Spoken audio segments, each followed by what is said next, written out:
when Tim and Tom asked me to come speak about religious liberty, I thought, cool, they like me.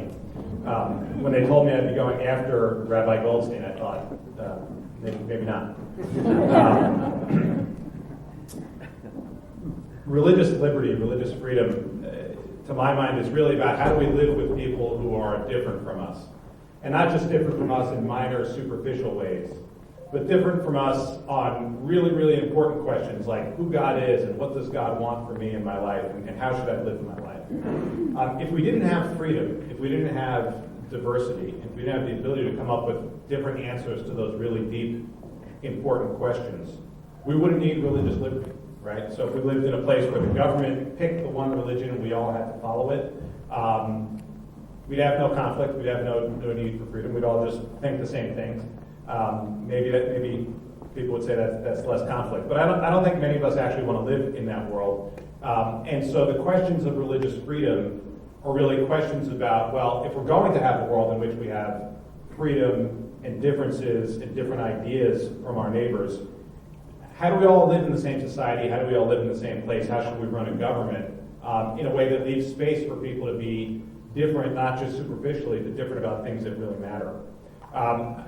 I was talking to a rabbi friend of mine after the, not this synagogue attack, the one in Pittsburgh, the Tree of Life synagogue attack. And the rabbi said, if you had told his great-grandfather that there would be an attack like this and several Jews would be killed, he'd have said, you know what, I understand that. That's the way it's been for a long time for our people.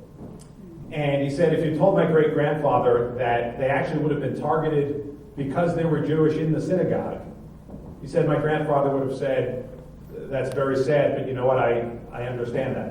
That's the way it's been for a long time. But he said, but if you told my great-grandfather that at the end of it, it would end with several non-Jews going in, sent by the government with guns to risk their own lives, one of whom died, and that they would be the ones to stop the attacker, my great-grandfather would have said, where is this magical land and how do I get there? And I thought it was a lovely statement, right after a raw, terrible tragedy. But it reminded me of Rabbi Goldstein's view about seeing the light amidst the darkness. And I think it's an important challenge to all of us to think about, well, how do we build a society in which there's that kind of light, right? How do we build a society in which we have not just toleration for people to have different beliefs than we do about really important things, but we can actually live in mutual respect with people who have really different beliefs about really important things.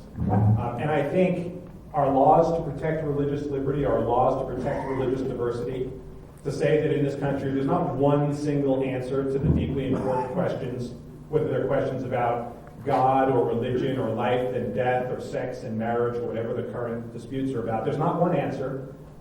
People ought to be free to come up with different answers. And they ought to be free to organize their lives and organize their institutions around their own deeply understood, deeply felt religious beliefs about these topics. So Tim and Tom asked me to spend a couple of minutes just talking about how institutional religious liberty and questions about institutional religious liberty have been playing out in the United States court system in the past several years. And what I'd like to do is I'd just like to point out two recent Supreme Court cases and tell you a little bit about what I think you can glean from those cases and ultimately end with a couple words about why I think the institutional piece of institutional religious liberty really matters. So the first case is a case from 2011 called Hosanna versus Eeoc.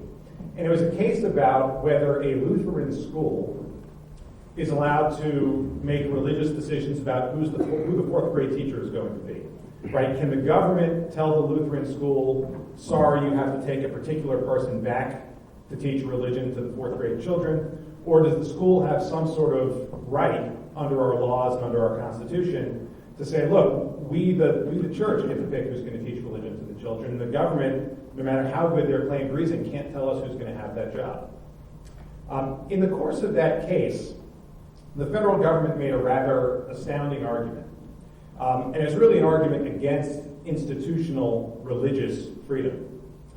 They said that the church has some freedom to pick its leaders, but it's kind of the same freedom that a labor union or a bowling league or a political party or anyone else has just under the rest of the First Amendment, protections for speech and assembly. And that religious groups didn't have any special or different kind of claim to freedom than any other group in our society. Thankfully, that argument from the federal government got 0 votes at the Supreme Court, right? We're used to thinking about our Supreme Court as tightly conflicted 5-4 decisions over religious liberty. It sometimes happens. This is one where, whether you think of particular justices as left, right, or center, all 9 of them lined up and said, well, no, religious groups actually have some special claim to freedom. We actually do have language in the Constitution that protects us from an establishment of religion, among other things, that stops governments from picking who teaches religion to kids, and that protects the free exercise of religion. Religious groups actually have some affirmative right to exercise their religion by how they pass it on to children. During the argument, when the federal government made those claims, Justice Kagan, who of course had just a year or so earlier been working for the Obama administration, said to the lawyer, "That's an amazing argument." But it wasn't amazing in the amazing, really cool. It was amazing, I am amazed that you are sitting here denying that religious institutions get any special protection under the First Amendment. Again, thankfully, that case ended with 9 justices, left, right, and center. They all agreed religious institutions get some special protection under the First Amendment because we do have a special role for protecting religion. And by the way, part of the reason we protect religion is so that religion doesn't become the big fight at the ballot box, right? How do we all live together in a diverse place where we don't all share the same religious beliefs? Well, if we could have an established church, right, where whoever gets the majority in Congress this year, they pick the religion for everybody, our elections would be religious wars, right? There would be something big that all the religious groups are fighting over. Well, the people who wrote our Constitution were deliberately trying to get away from that system, to get away from the government having the ability to tell you who your leaders are and how to run your religious group. And they wrote it into the First Amendment. Thankfully, the Supreme Court protected it. A few years later, there's a case called Hobby Lobby and a follow-up called Little Sisters of the Poor over the federal contraceptive mandate. And what was interesting about those cases, or at least what I see as interesting about those cases as a litigator, was the order in which they happened, right? If you had said at the outset, well, the federal government's decided that everyone's got to provide their employees with contraception and drugs that cause early abortion and sterilizations, it would have been no surprise to you, I think, that the nuns would raise their hand and be like, look, I can't do that, right? I mean, I'm a Catholic nun and I can't buy people that stuff. It might have been less obvious to you that there would be some businesses that are run on religious principles, and that the people who run the businesses would say, well, me too. I have religious beliefs, and there's some stuff I can't buy, right? And we see that happens on all sorts of issues. It happens with pharmaceutical companies who won't produce death penalty drugs, for example.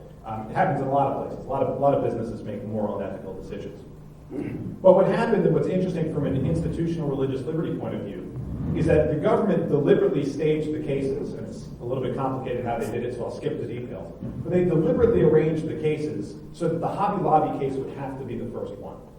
They basically put the religious cases on ice for a little while so the Little Sisters of the Poor would have to stand in the background and wait, because they wanted to first resolve the issue as to a business.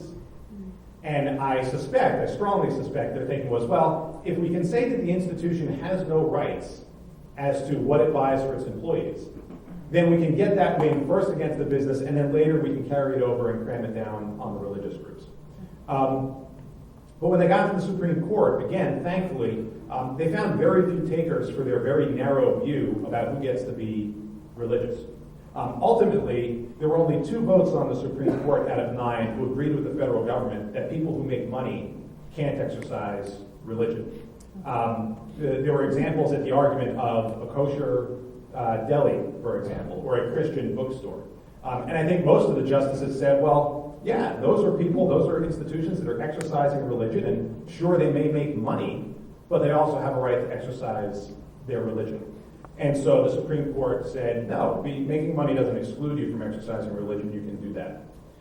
Last point about those cases as to the Little Sisters of the Poor, one of the issues that I think religious institutions will be running into more and more, it happens a lot now, it will happen more as we go forward, is that there are a lot of areas that historically have been what you might think of as, religious group work, right? Church work or synagogue work, like feeding the hungry and clothing the naked and caring for the orphans and educating people and caring for the sick.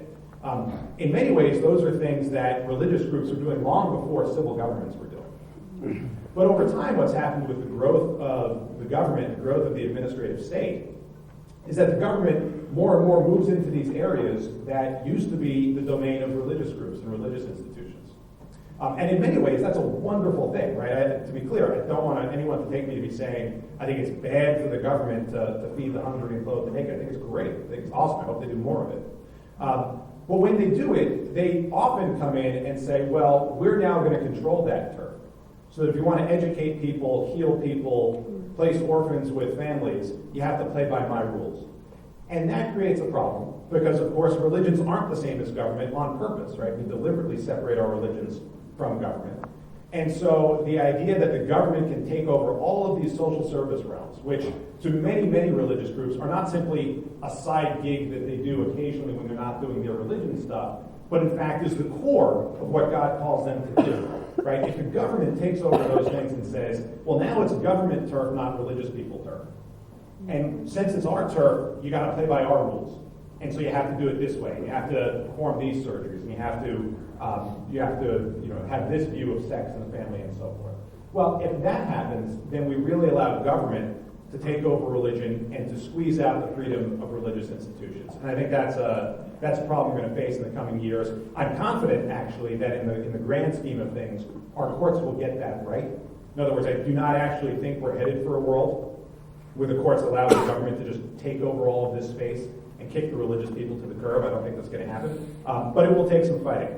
And lastly, let me end with just 1 minute on why I would suggest the freedom of religious institutions in these cases and others really ought to matter. One, simply, and this is a point someone else made earlier, but the urge to think about God, to contemplate the deeply important questions in life, to come up with your own understanding of who God is and what God wants for you and what God's truths are, that's a core part of being a human being that every person ought to have the freedom to do on their own and to figure out for themselves.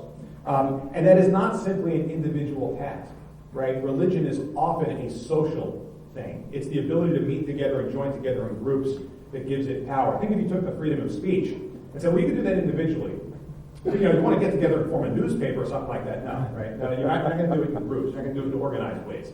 We would never allow any of our other rights to be individualized that way. The institutions matter. People form institutions for a reason. They need to be free to do this. If we were to shut down religious institutions, there would just be gaping holes in our society, right? If you want an easy way to think about it, go see a Little Sisters of the Poor home someday and watch the way these nuns, many of them elderly nuns themselves, take care of the elderly poor, people who have no place else to go, and who they bring into their homes and they love like family. Go watch that and then think, if the government puts these women out of business, who's going to do that in place of them? I suggest to you it's not a good thought. We don't want a world where we chase all the religious people out of performing social services and helping people. The fights over religious liberty also have a tendency to warp our politics, right? So the fight with the Little Sisters over the contraceptive mandate, we now know from FOIA requests and other things, was designed in many ways by people who thought it would be a great issue for the 2012 election, right? So a lot of people thought, well, this is a good fight to pick, right? It is not that people in good faith and goodwill thought, boy, I need to get contraceptives to people. Yup, I need the nuns, right? Like nobody actually had the thought that I need to get the nuns involved to deliver contraceptives. It was done because people thought there was some political juice in it. They thought this is a good fight to pick. They thought it'll drive people to the polls. Maybe they're right. Maybe that's how Obama beat Romney in 2012. I'm not a political scientist. I don't know. But I don't think it's a good thing for our culture and for our country to turn these things into political election year wars. I also don't think anybody can quite predict where it goes. In other words, I've seen some studies that I think are fairly convincing that say that, well, you may have loved the result in 2012 or not loved it, but in 2016, there's a good argument, there's a good number of people who voted for Trump, even though they may otherwise not have been likely Trump voters, precisely because they were concerned about their religious liberty. So I think it warps our politics and it rebounds in ways that people don't predict. And let me end on this note, and it's a bipartisan note. In Hosanna Tabor, there was a concurring opinion by Justice Alito, who's generally thought to be pretty far on the conservative side, and Justice Kagan, who's generally thought to be on the more liberal side. And the two of them together made the following point. They said religious institutions are really important civic societies that provide a buffer between government and the people. And that historically those types of institutions have been enormously important in protecting people's freedom and giving us a free society where the government is not the only power in the room, but instead people have other places to meet and talk and exchange ideas and do good things for the world. And that if religious institutions lose that freedom, we all lose. I think it's a lovely thing that justices who are considered on opposite sides of the political spectrum can come together to make that point. I think it's a deeply important point, and it's one that makes me very happy that the Religious Freedom Institute is convening this study to think about institutional religious liberty, because I think it's deeply important for all of us. Thank you.